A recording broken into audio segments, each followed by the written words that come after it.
What's up, fam? Welcome back to the Steep Stuff Podcast. I'm your host, James Lariello, and I'm so excited to bring you guys another Sunapee Scramble pre-race interview with none other than first ballot Hall of Famer and just a legend in our sport, Mr. Andy Wacker. Super excited to catch up with Andy and have a chat with him. Andy's been on an absolute tear this offseason, not only taking the overall win and course record at the Big Alpha 28K, but his road season has been insane. Everything from the 15K to the 5K, Andy has been tearing it up. It was super fun to catch up with him and chat about his build and where he's at in it. Now he's been starting to layer in more specific stuff to get ready for Sunapee, but all eyes are on the prize right now. And Andy is gunning to try to get himself on another team to represent Team USA. And there's no doubt in my mind that Andy's going to be able to do it. So guys, I hope you enjoy this one. It was really fun to catch up with Andy and just kind of explore where he's at in his journey right now. So yeah, it's Andy's in a good place and it's just exciting for what he's going to be able to do. So without further ado, I hope you enjoy this one. None other than Andy Wacker. Andy Wacker, welcome back to the Steep Stuff Podcast. How are you, buddy? Hey, doing well. Stoked to have you on. So this is our pre-Sunapee Scramble interview series. I've got all the elite men and all the elite men, all the elite men and all the elite women we're kind of chatting with and just kind of getting some pre-race rundown and stuff like that. So it's been a little bit since you and I have talked, probably close to a year now. So I'm excited to catch up. I know we kind of ended the season and then you kind of picked up on this beautiful roadblock that you've been on. So maybe let's talk about what you've been doing on the roads lately. Yeah, sure. So I think it's funny because I usually do something like 6 months on the roads and then 6 months on the trails. Something like January to this is my dog sprinting in. Sorry. Is that Fig? Yeah. I'll have to grab him. He does not want to be grabbed. He's riled up. But yeah, I usually do like January until like June 1st on the roads and then jump on the trails until like, just through December. And it's funny because I keep on thinking this and I'm like, I've had some like kind of different years between COVID. And then I had this Achilles injury in 2023 where I got Haglund surgery in both my Achilles. So I've kind of missed a few road seasons. This one really feels like I'm back and then things have been going really well. So I forget what your question was, got so distracted. Oh, no, yeah, you're good. You're good. We're talking about the roads. We can actually talk off that because I think that's kind of interesting because like 2022, I can remember, I think it was October when you won the Broken Arrow 23K. And that was like one of the best versions on the trail that we'd seen of you in a while and was kind of awesome. And then you kind of were dealing with some of these injuries. And I know last year you were dealing with a small injury when we talked. I think it was when you gotten back from Japan and you were kind of bummed about that. So yeah, it's good to hear that you're healthy, man, and things are going well. Yeah, thanks. Yeah, I think like this year especially, it's been really interesting because like long story short is I don't have a sponsor. I opened up my season in US cross country in January and I got fourth, which is my best place in a US championship that isn't a trail race ever. Like I've had a few top tens, but like fourth was my best finish. So I was like reflecting on that earlier this year and I was like, why am I running like so well? And it's like, I literally just don't have something wrong or like going wrong. And like, so I think as runners, we need to be grateful when things are just kind of normal. And like, we don't have to have this like superhuman training block or something. There's like a lot to be excited about if things are just kind of going forward instead of kind of moving backwards. So for sure. Maybe we can dive into that a little bit because I've seen a lot of athletes and maybe you can speak to this personally, athletes put a lot of pressure on themselves to perform and do the best they possibly can. Do you think maybe that takes a little bit of pressure off for you or, just kind of racing for yourself right now? Racing for myself takes a lot of pressure off and has been really fun. I think it's been really nice just to like, I'm roommates with Shay and Shay said something really nice and thoughtful that I've reflected on, I think much earlier this spring. And she's like, what do you want to do? Like, it's like, not who cares like what you should do? Like, what are you excited about? And so, honestly, I've been super excited about racing like short, fast races. And so in January, I was really trying to lean into like making the US team for the 46K for the short trail. And as of this week, I'm like not even entered in the Broken Arrow 46K. So I've just been like leaning into what Shay said in going for short road races, 5Ks, and miles and 12Ks and stuff like that. And then I hope that really pays off for Sunapee and then kind of like this shorter trail season. Let's talk about that. So you had raced, so you talked about kind of cross country and how you had done so well there. You did do a string, quite a few, and I think it was just recently a 25K as well for national, was it National Champs 25K or something that they did that you had a lot of success at? Maybe unpack that and talk about how that build has gone really well and where you're at. Like, are you going to do any more road races, or are you fully transitioned now to the trails? Yeah, so it's so funny that, again, like I feel like sometimes I say things and I just sound totally crazy. But this has been my season so far. So January, I did US Cross Country 10K, got fourth. I did a weekend of road racing in Bermuda, which was a mile, a 10K, and a half marathon, and ran one of the best miles of my life, even though the time was slow, it was like 4:17, and then ran a 30 flat 10K on a hilly course, which was like insanely fast for Wow. that course. Um, and then in February, I didn't race anything. March, I ran the US, or it's not the US 15. I ran Gate River, which is usually the US 15K champs, and ran a minute and a half faster than I've ever run before. And went through like the 10K and a lifetime PR of 28:39. Um, ran Big Alta, won off of no trail training, which is like a close to 20-mile race. And then in April, I ran Carlsbad 5K, poorly timed that race, ran a 4:05 first mile and a 5K, which is like way Damn, too dude. fast. Um, and then was like, oh, I need to like run another 5K that I'm not being dumb. And so I can break 14 and just like run a good time. And so I signed up for Peyton Jordan, which is like a track 5K in Stanford. First time I've raced on the track in 10 years, and ran 13:51, which was a little slow of my PR, unfortunately, because I think I'm in PR shape, just didn't hit it. Um, and Did you say then, 13:51 you ran? yeah, Wow, dude, that's crazy. I guess the reason, not to interrupt you, but the only reason I'll say that is because most of the peers that you're going to be competing against, I feel like for something like Sunapee, most of Dan, a lot of these guys are in sub 14-minute shape, right? A lot of the peers are going to be. So you're right there. yeah, like some of those guys have run sub 14. I know that for sure. Mason. Yeah. Yeah, so that's interesting. So anyway, like, sorry, I feel like I'm going on and on, but the point No. is like, I'm looking back and I'm like, oh, this is a crazy season. Because yeah, I just finished with in May. I did 3 weekends of racing. Let's see, Peyton Jordan, end of April, Bloomsday, the first week of May, and then the US 25K champs in Grand Rapids about a week ago. And so those have all been like great. It's been really good. And yeah, kind of the big trend is like a lot of like 10K-ish distance stuff, 5K-ish distance stuff.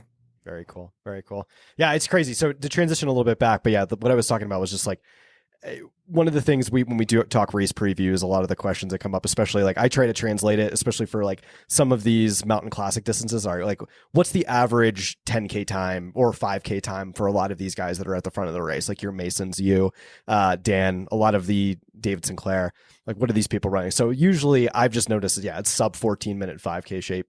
30 and below for the 10 or yeah 30 and below for the 10K. So it's crazy, man. Like this is going to be I feel like I've spoken to so many of you and there's just so much fitness going into this season. Like so it'd be so interesting to see how this pans out. So Yeah, and it's been really interesting too to see like the different tracks that people take because yeah, like I think Liam Meru is a sub 4 minute miler. yep. Um I don't know Mason's time, but I know he's actually has like really fast times from college. So definitely like Yeah, he's a sub the 14 he's 5K sub guy. 14 Yeah, 5K. I forget what his PR is. And then Dan's run like 13:30 something, which is which is faster than my PR. disgusting. And he's run sub 4 and like yeah, I think last time at Sunapee, so 2 years ago, it was I didn't race it, but my wife Carly did. There was like four sub 4 guys, I think, Yeah, which is kind of a random stat, but I think it puts in perspective, like you're saying, that short trail running in America is really good right now, and I think running in general is really good right now, and it's cool to see some people using those skills to kind of on the trail because I think a lot of these people are faster on the trail than they are on the yeah, road even or on for, the track. So those for times don't sure. even like show how good Mason is or something. You know, if you're like, oh, he's like a 13:50 5K guy, it's like Yeah. doesn't even show. It's whoever we send. I think this is going to be our best mountain classic team that we've ever sent by far. Like it's going to be crazy. Hopefully everybody shows up healthy. We're going to see what happens. But most of the people I've spoken to, are fit and ready to go, and not just a matter of execution until June 1st. So let's talk race. Get more into like Sunapee proper and talk about the race. Are you going out super early? It seems like a lot of people are going out on the Thursday before, and they're going to kind of preview the course. Like, what are your specific plans for the race? Yeah, same. So I'm getting there Thursday. The race is Sunday. And I've done this a lot of times, like my 10th time or something, doing a US mountain running champs. And I think it's super useful just to see the course. I saw Sunapee 2 years ago when it was the champs and got to watch that race.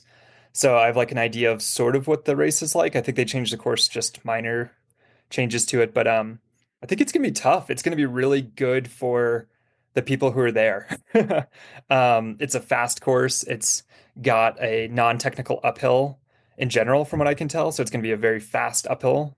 And then it's gonna be there's a pretty techie section on the downhill. So that suits I mean a lot of people. Mason's a great downhiller.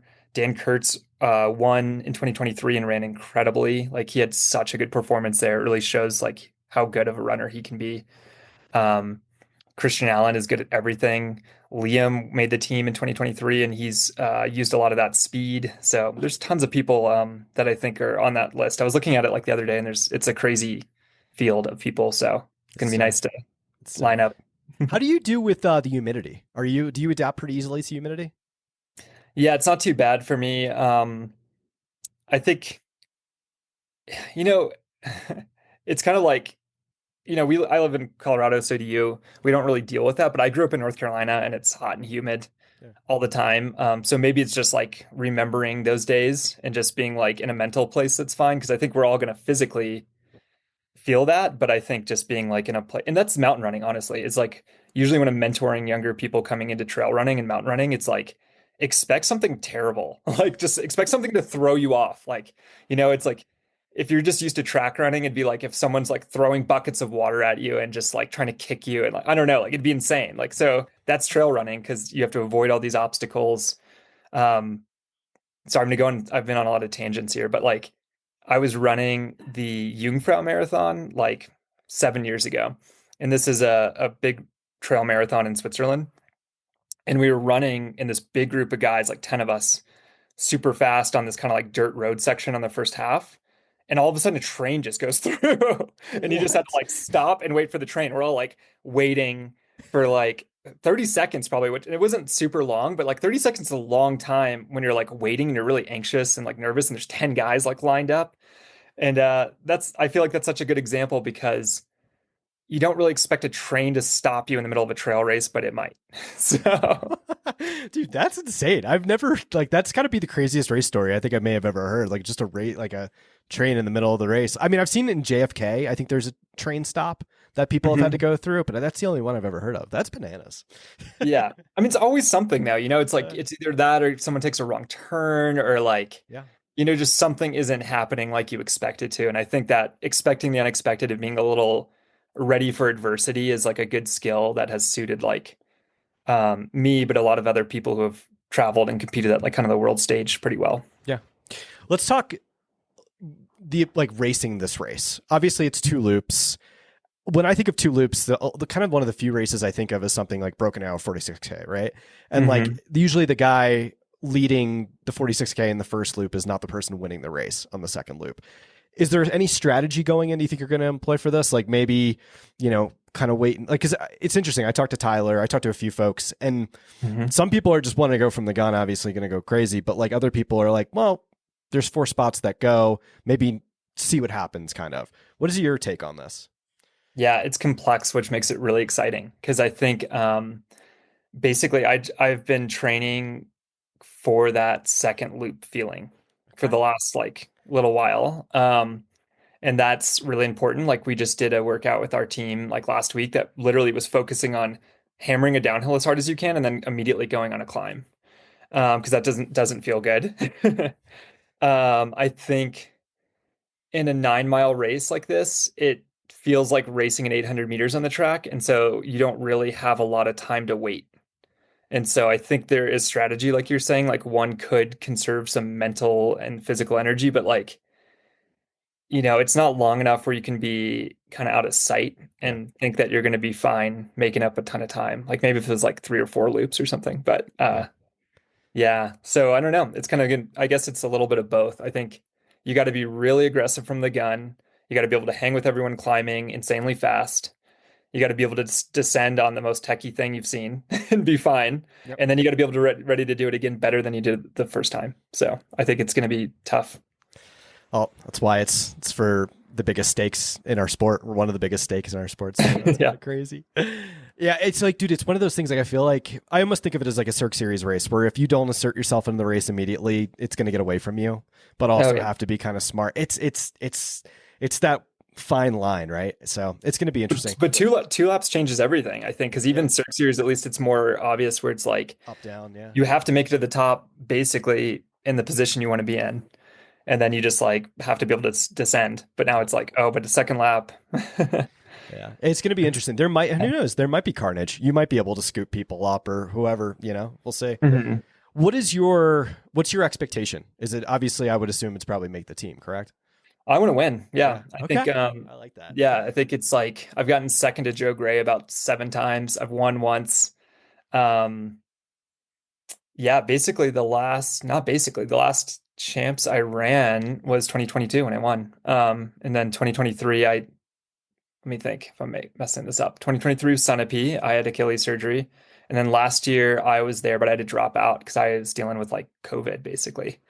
Yeah. So I'm ready to be back and go for the win. And I think you have to have that mentality to get top four. I don't think you can say I'm going to get fourth, because if you think you're going to get fourth, you're going to get 10th. Exactly.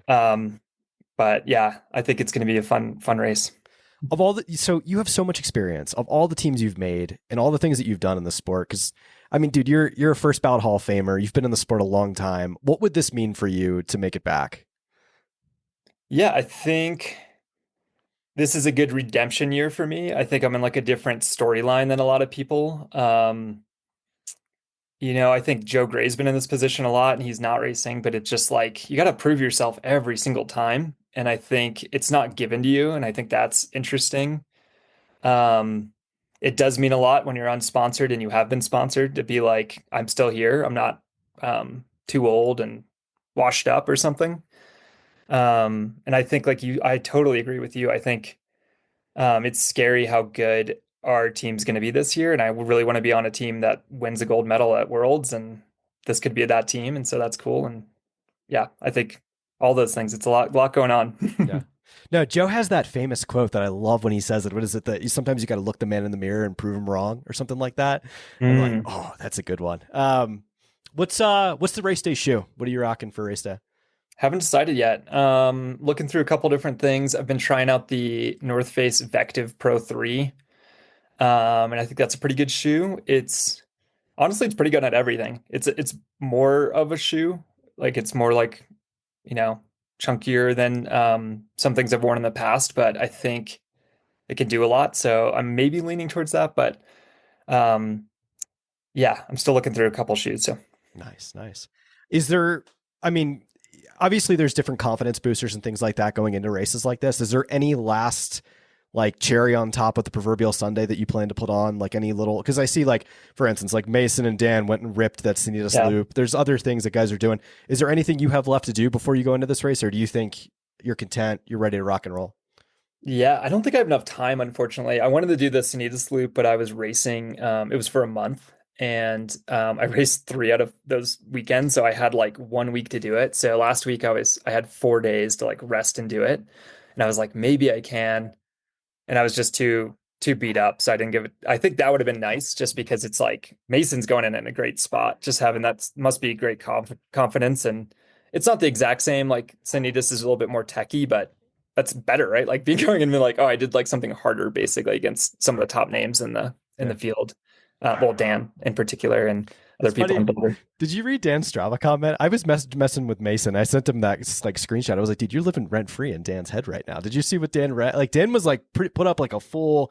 I actually am supposed to meet with him this afternoon and have him on. I got to read it to him. Like, dude, you write this whole like long thing. This is really interesting. Like, talk about it. So he wrote like this like really like dense paragraph, and I was like, wow, he really made Mason really made him upset. So we'll see. Maybe Dan's got this fire going in now. Well, it's going to be interesting. Yeah, I did not read that. That's interesting though. Yeah, I'm sure it's hard when yeah, there's just a lot going on. It's kind of funny when you do like a training run. Honestly, I did so you'll like this. Because I'm like pretty honest with all my stuff I shared on Strava and things, but I wanted to do a workout yesterday where I went up and down Lick Skillet Road. Do you know Okay. Lick Skillet? No, I'm Lick familiar Skillet. with it. I've never been on it personally, though. Yeah, long story short is there's like this 1 mile dirt road that goes up to Gold Hill, and it's 1 mile dirt, 750 feet of gain in a mile. Okay. So it's like one of the steepest roads anywhere. Oh, there's a descent, the Lick Skillet descent. Yeah. I'm familiar Yeah, with and it. so Yeah. this is a funny story actually. So there's an ascent that you can do as an FKT that nobody cares about because it's terrible, because it hurts. But long story short is my friend Dan had it. He like tried in like 2019 or 2020, and he ran a pretty good time. Let's call it like 9 minutes and 30 seconds, which is incredible. It's a Solid. super steep hill. And then he I ran it while running a long run, and I ran like 9:25 or something. I like broke his time by a little bit. And I was like, wow, that was hard. And no one will beat that time, you know? And then I'm trying to remember the exact order, but long story short is I like finally just did it as like a race. I like warmed up, just did that, nothing else. And I ran just under 9 minutes. It was like 8:55 or something. Wow. Okay. And this was like at 10 in the morning on the summer day. And the funniest thing ever is that I'm messing up the order. I ran like 9:30. Justin Gruenwald ran a really fast time, like 9:10. I ran 8:55 at 10 in the morning on some day in the summer in 2020. And Justin Gruenwald saw it. His Strava must have alerted him that he lost his crown. He came out and ran it at like 3 p.m. the same day and lowered it by like 5 more seconds. And now it's like an unbreakable time. That's fun. So I went to go break it yesterday, and I was going to do like a little workout and go up and down a couple times.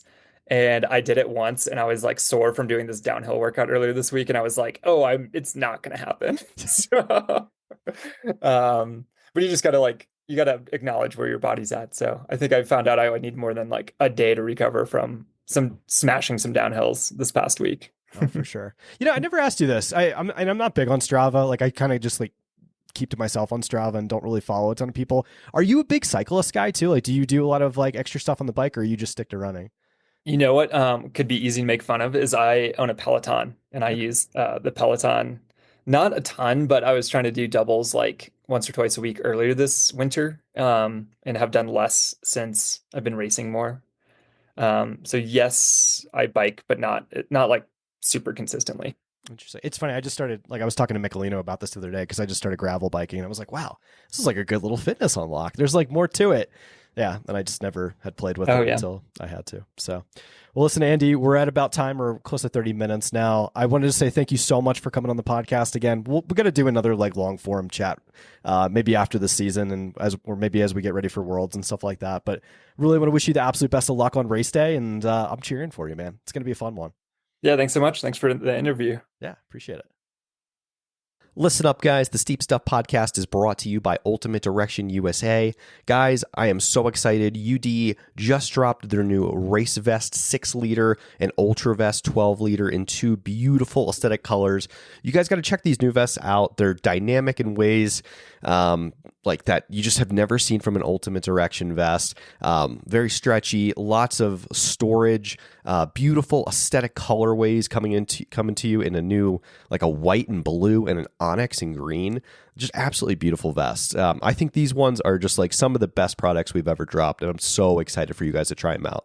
Hop on ultimatedirection.com and use code SteepStuffPod. Again, that's SteepStuffPod for 25% off your new vest. I mean, they're already affordably priced, but 25% off is just going to make it so much more affordable for folks in an already increasingly expensive trail running environment. So hop on ultimatedirection.com, get yourself a new vest, a pack, or any hydration solution, and let me know what you guys think.